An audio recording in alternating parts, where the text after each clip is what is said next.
Hello hi सांगवाने जय Jagannath welcome to my mini blog.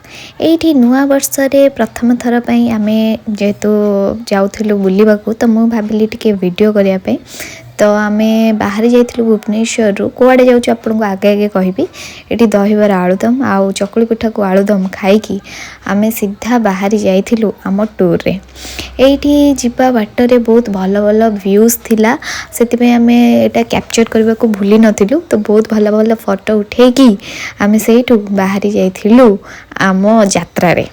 तो ये देखुवे केते सुंदर सुंदर व्यू पहाड़ मजा उठाऊँ आम।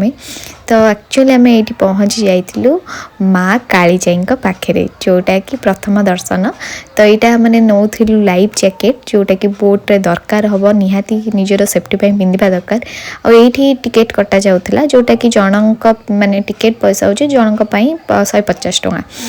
तो सेठू आम बाहरी जाइलु चिलमा कालीजाई पाखक समस्ते डंगार बसी बहुत मजा कलु।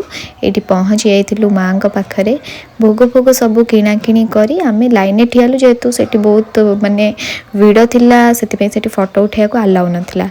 यहाँ आम फेरबार दृश्य कहीं गला बेले किसी वीडियो मन पार नी बहुत सारा चढ़े आसला बेलू आसिले खावाई आम सब कुरकुरी नली सब देलु खावाई तो सब आसला बेलू आसिले गला बेलू कहीं नथिले। एठू आम माँ को दर्शन करी पुणी रिटर्न कलु भुवनेश्वर को।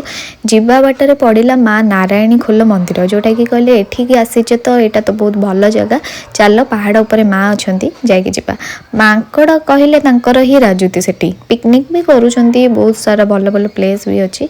ये माँ को दर्शन करी आम तापर रिटर्न पलि आसलु जेहेतु यहाँ मोर बहुत छोट ब्लॉग थिला। आउ नुआ वर्षर माने नुआ वर्ष प्रथम दर्शन आम करूँ माँ कालीजाई को। तो ये वीडियोटी आपण मानक केमती लागिला निजर कमेंट्स माध्यम आमको जनइबे। तो जदि वीडियोटी आपन को भल लगी लाइक और सब्सक्राइब करने को भूलिबेनी। Thank you.